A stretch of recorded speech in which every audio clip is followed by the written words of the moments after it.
नमस्कार मित्रांनो, आज आहे पौर्णिमा आणि आपण आज करत आहोत पौर्णिमेच्या आपल्या विशेष सेवा. चला तर मी तुम्हाला दाखवते. चला तर मित्रांनो, आता मी तुम्हाला दाखवते की मी आज काय काय सेवा केल्या. अधिक महिन्यातली पौर्णिमा असल्यामुळे आजचा पौर्णिमेचं महत्त्व खूप जास्त आहे. तर इथे मी माझ्या व्हिडिओमध्ये त्या दिवशी सांगितलं होतं की आपल्याला आपल्या कुलदेवीच्या सेवा करायच्या आहेत. तर त्यात मी तुम्हाला सप्तशती ग्रंथाचा पाठ सांगितला होता आणि इतरही सेवा सांगितल्या होत्या. पण मला स्वतःला सुद्धा सप्तशती ग्रंथाचे पठण करण्याचं मॅनेजमेंट माझ्याकडनं झालं नाही काही वेळेच्या कमतरतेमुळे. पण इथे मी माझ्या जी मी तुम्हाला सिद्धकुंजिका स्तोत्र या स्तोत्राचं 11 वेळा पठण म्हणून ही विशेष सेवा सांगितली होती. तर मी सुद्धा तीच सेवा आज केलेली आहे. पण त्याआधी आपली जी धूपदीप अगरबत्ती वगैरे लावून जी आपण पंचोपचार पूजा करतो ती पूजा मी इथे करून घेतली. आणि त्याचबरोबर बघा इथे मी आपले जे कुलदैवत वगैरे इथे आपले दत्तगुरू, माझा ग्रंथ आहे गुरुचरित्र, इथे आपले स्वामी बसलेले आहेत आणि ते घरचे देव आहेत माझे. त्यांची सुद्धा व्यवस्थित पूजा करून घेतली. आणि त्यानंतर मला पूजेमध्ये आणखीन सामग्री लागत होती, तर ते सगळं मी इथे घेत आहे. इथे मी हा जो तांब्याचा लोटा दिसतोय तुम्हाला, त्यात मी पाणी आणि दूध मिक्स करून घेतलं, कारण की त्याचं मी पुढे काय केलं हे तुम्हाला पुढे व्हिडिओमध्ये सांगते. आणि हे जे कच्चं दूध तुम्हाला दिसतंय याचंसुद्धा आपल्याला भोग लावायचा आहे विशेष. तर त्यासाठी मी आणि विष्णूजींची फेवरेट केळी आणि पिवळे फूल हे मी पूजेमध्ये आवर्जून ठेवलेले आहेत, कारण की आजचा जो दिवस आहे तो खूप खास आहे. आणि बघा आता इथे मी सगळं साहित्य घेतलं आहे. केळी, दूध आणि पाण्यामध्ये सुद्धा दूध मिक्स करून घेतलं. तर त्याचं बघा आता इथे मी काय करते, जे पहिले तर आपल्या देवांना मी फूल वगैरे चढवून घेते. इथे आपल्या जे हळद कुंकू वगैरे चढवून पहिले पूजा करून घेऊया. त्यानंतर इथे सर्वप्रथम मी गणपती बाप्पाची पूजा केली. गणपती बाप्पाला धूपदीप अगरबत्ती वगैरे लावून फूल वगैरे चढवलं. त्यानंतर आपल्या कुलस्वामिनींची सेवा करून घेते. कुलस्वामिनीला आपल्याला हळद कुंकवाचा मान दिला आणि त्यानंतर मी सगळ्या देवांना हळद कुंकू वगैरे चंदन वगैरे चढवून त्यांचा मानपान केला. तर बघा इथे आपला गुरुचरित्र ग्रंथ अतिशय माझ्या काळजाच्या जवळचा. माझ्यासाठी गुरुचरित्र ग्रंथ काय आहे हे फक्त मला आणि जे आपले दत्तगुरूंचे सेवक आहेत त्यांना माहिती असेल.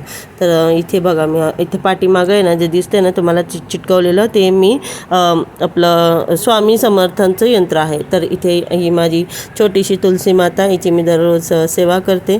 तर आजच्या पौर्णिमेच्या दिवसानिमित्त तुलसी माताचं पण विशेष पूजन आपल्याला करायचं आहे. पण त्याआधी बघा इथे मी तुम्हाला दाखवते, हे फुलं वगैरे मी चढवून घेतले. आजच्या पूजेमध्ये पिवळी फुलं स्पेशली फुलवाल्यांकडनं आम्ही आज पिवळी फुलं घेतली, कारण की विष्णूजींचा महिना अधिक मास, पुन्हा आणखी पौर्णिमा. तर विष्णूजींचा प्रिय कलर पिवळा, पिवळी फुलं प्लस आपण भगवान शंकर यांना चढवतो सफेद फुलं, त्यांना सफेद फुलं प्रिय आहेत.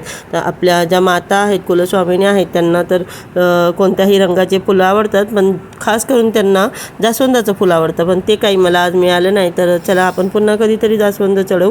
पण आज तर विष्णूजींचा वार आहे म्हणून आज विष्णूजींच्या आवडत्या वस्तू. तर इथे बघा, इथे जे मला भगवान शंकर यांना मी दूध आणि पाणी दोन्ही मिक्स करून चढवत आहे. आज वेळ खूप कमी होता माझ्याकडे, मला 2:30 वाजेच्या आधी सगळ्या सेवा पूर्ण करायच्या होत्या. आणि मला खूप छान वाटलं आणि खूप आवडतं मला जेव्हा पण आपण शिवलिंगावर अभिषेक करतो, मनाला खूप शांती मिळते. त्यामुळे मी आवर्जून शिवलिंगावर ते दूध आणि पाण्याचा अभिषेक करत असते. तर इथे धूप दीप जे आपले जी साधी पहिली पूजा असते दररोजची मी आवरून घेतली. आता मी तुळशी माताची पूजा करते. इथे आपल्या गॅलरीमध्ये आपलं छोटंसं तुळशीचं वृंदावन आहे. इथे बघा, इथे माझ्या मुलीने केलेले हे जे प्लांट तिने लावलेले ते बघा, तिच्या घरच्या घरी ती शेती करते. इथे तिने भुईमुगाचे प्लांट लावले, एका ह्याच्यामध्ये लिंबू लावले, हे माहिती नाही कसलं प्लांट आहे पण ते लावलं आहे. पण बाहेर खूप हवा चालू होती म्हणून मी तो दिवा एक साईडला कोपऱ्यामध्ये करून तिथे पेटवून घेतला. तर आता इथे ना आपण धूप वगैरे लावून सगळं तयारी करून घेतली आहे मी. आणि आता तुळशी माताला आपल्या हळद कुंकवाचा मान देत आहे, कारण की विष्णूजींच्या अतिशय प्रिय अशा तुळशी माता आहे. त्यांच्याशिवाय विष्णूजीची पूजा सक्सेस नाही मानल्या जात. म्हणजे ते एक्सेप्टच करत नाही विष्णूजी तुळशीपत्र असल्याशिवाय. तर विचार करा किती महत्त्वाची आपल्या तुळशी माता.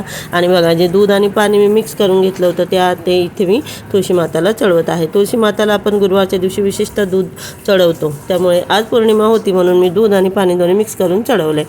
लवकर लवकर तुळशी माता प्रसन्न झाल्या तर विष्णूजी पण लवकरच प्रसन्न होतील. आणि हे बघा, हे तुळशीपत्र आणि हे कच्चं दूध, हा जो भोग मी चढवते ना, हे पण बघा इथे जे माझे खाटू श्याम बाबा जे जयपूरमधील अतिशय प्रसिद्ध देवस्थान आहे त्यांची मी सेवा करते. तर मी त्यांना कच्च्या दुधाचा भोग लावला आणि ते त्यांना खूप अतिशय प्रिय आहे कच्चं दूध. इथे बघा इकडे आपल्या बाकीच्या सेवा झालेल्या आहेत. विष्णूजींना केळीचा प्रसाद ठेवलेला आहे. इथे मी आपल्या स्वामी महाराजांना मुद्रा करून घेतला. मुद्रा झाल्याच्यानंतर आपण आपल्या पुढील सेवेला सुरुवात करूया. तर बघा, पुढच्या ज्या सेवा आहेत त्या सगळ्या माझ्या वाचनाच्या सेवा होत्या. त्याच्यामध्ये मी सर्वप्रथम तर माला जाप करून घेतला. माला जापमध्ये आपलं ओम ऐम ह्रीम क्लीमचा जो मंत्र आहे आपल्या कुलस्वामिनीचा, त्याची पहिले एक माला करून घेतली मी. त्याच्यानंतर पुढे मी विष्णूजींची गुरुदेव दत्त यांच्या मंत्राची माला करून घेतली. हे सगळे मंत्र जाप झाल्याच्यानंतर पुढे मला मोठी सेवा करायची होती म्हणून मी ज्या छोट्या छोट्या ज्या सेवा आहेत त्या मी आधी करून घेतल्या. आता इथे झाल्यानंतर एका साईडला इकडे माझे मुलंसुद्धा मला सेवेमध्ये खूप मदत करतात. ते वाचन जरी करत नसले तरी इथं ज्या छोट्या छोट्या सेवा असतात त्या मी त्यांच्याकडनं करून घेते. बघा, इथे मी माझ्या मुलाला कामाला लावून दिलेलं होतं. मी त्याला सांगितलं होतं की माझ्या सेवा पूर्ण होईपर्यंत तुला हे जे आपल्याला घरामध्ये लोबान सोडायचे तर हे तुला बघायचं, हे तू करून घे, पण माझी सेवा पूर्ण होण्याच्या आधी.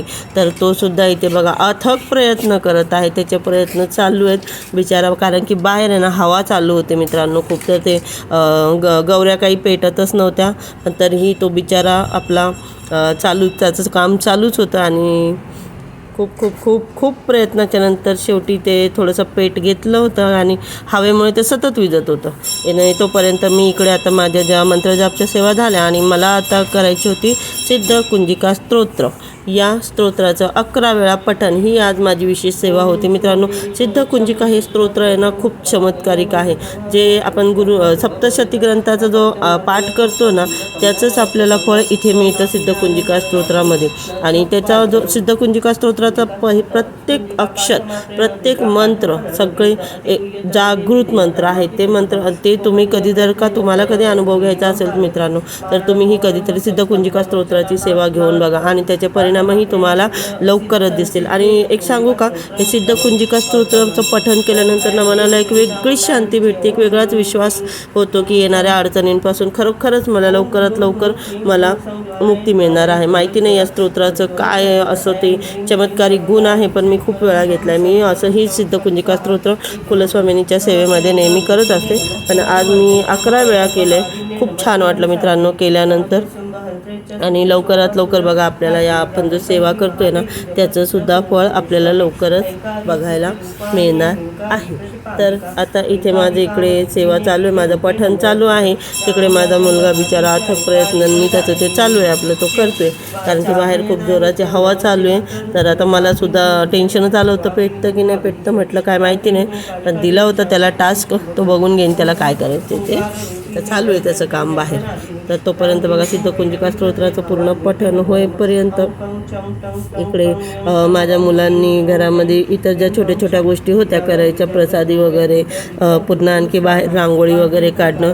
आता इथे मोबाईल कॅमेरा माझ्याजवळ असल्यामुळे मी रांगोळीचा व्हिडिओ काही दाखवू नाही शकले तुम्हाला, पण माझी मुलगी जी आहे ती रांगोळीची जिम्मेदारी सांभाळते माझ्या प्रत्येक सेवेमध्ये. दुसरी मुलगी आहे ती किचनमधलं बघून घेते आणि त्याचमुळे त्यांचा मला इतका सपोर्ट असल्यामुळेच मी माझ्या या सगळ्या सेवा अतिशय शांतपणाने पूर्ण करू शकते. म्हणजे माझ्या सेवेमध्ये मी सेवा नक्कीच करते, परंतु माझ्या मुलांचा, माझ्या फॅमिलीचा सुद्धा मला खूप सपोर्ट असतो. त्यामुळेच माझ्या सेवा छान व्यवस्थित पूर्ण होतात. आणि बघा इथे फायनली माझा मुलगा सक्सेसफुल झालेला आहे आणि इथे गौऱ्या पेटल्यात.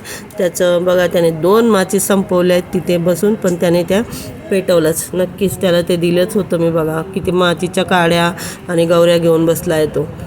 त्याला मी सांगितलं होतं तू हे केलं ना तर देव तुला खूप लवकरात लवकर तुझी इच्छा पूर्ण करणार, म्हणून त्याचे अथक प्रयत्न चालू आहेत. बघा बघा बघा बघा प्रयत्नांती परमेश्वर. शेवटी त्याच्या प्रयत्नांना फळ मिळालं आणि बाहेर एवढी हवा चालू असतानाही गौऱ्या किती सुंदर पेटवल्या आहेत त्याने. आणि त्याला ही जी पुडी दिसते ना हे लोबान मला घरात सोडायचं होतं. आपण अमावस्या पौर्णिमेला असं पण घरामध्ये लोबान सोडतो. खूप चांगलं असतं, पॉझिटिव्ह वाईब्स येतात त्याच्यामुळे आणि जे निगेटिव्ह एनर्जी आहे ते बाहेर घालवण्यात खूप मदत होते. आणि बघा तो त्याचा टास्क कंप्लीट करतो त्याला मी सांगितलं होतं तू ही सेवा करशील तर देव तुझी इच्छा लवकर पूर्ण करणार, म्हणून तो बघा देवांना सगळ्यांना धूप देतोय. पूर्ण घरामध्ये सुद्धा त्याला फिरवायला सांगितलं होतं. इथे एकीकडे माझ्या सेवा चालू होत्या आणि एकीकडे बघा तो त्याचा प्रयत्न करतोय, किती इमानदारीने करतोय. माझी मुलं मला खूप मदत करतात सेवा करताना. कोणी अशी मदत करतं तर कोणी किचन सांभाळतं, कोणी छोट्या छोट्या गोष्टी मला अरेंज करून देतं. एकंदरीत माझं जे पूर्ण कुटुंब आहे ते मला सेवेमध्ये खूप मदत करतं. सेवा करताना जरी तुम्हाला मी दिसत असेल पण माझ्या पाठीमागे माझ्या कुटुंबाची खूप सपोर्ट असतो. ते लोक मला खूप मदत करतात. कधी कधी सेवेला आपल्याला 2-2, 3-3 तास जातात. मी माझ्या घरातल्या लोकांचा सपोर्ट असल्यामुळे मी निश्चिंत होऊन पूर्ण सेवा माझ्या आरामात पूर्णपणे पार पाडते. तर बघा परिवार फॅमिलीचा साथ असला माणसाला तर माणूस काहीही करू शकतं. ही सुद्धा गोष्ट मी इथे सिद्ध होते. कितीही जिम्मेदारीचे कामं असू द्या आपल्याला आपलं कुटुंबासोबत असलं ना तर सगळं साध्य होतं. आणि इथे माझ्या सगळ्या सेवा पूर्ण झालेल्या आहे. शेवटला मी कपूरची आरती पूर्ण केली. आता बघा आरत्या मी केल्या परंतु त्या आरत्या शूट करण्यासाठी मला दुसरा मोबाईल म्हणजे कसं आहे की मोबाईल नव्हता त्यामुळे मी फक्त असं छोटंसं एक तुम्हाला शेवटला कपूर गौरम आम्ही घेतलं आणि त्यामुळे तेवढं तुम्हाला मी इथे दाखवू शकले. हे बघा इथे झाले. आता माझ्या सगळ्या सेवा पूर्ण झालेल्या आहेत आणि या सगळ्या सेवा मी आपल्या कुलस्वामिनीच्या चरणामध्ये अर्पण करत आहे. गुरुदेव दत्तांच्या चरणात अर्पण करत आहे. आणि अशा प्रकारे माझी पौर्णिमेची सेवा पूर्ण झाली. गुरुदेव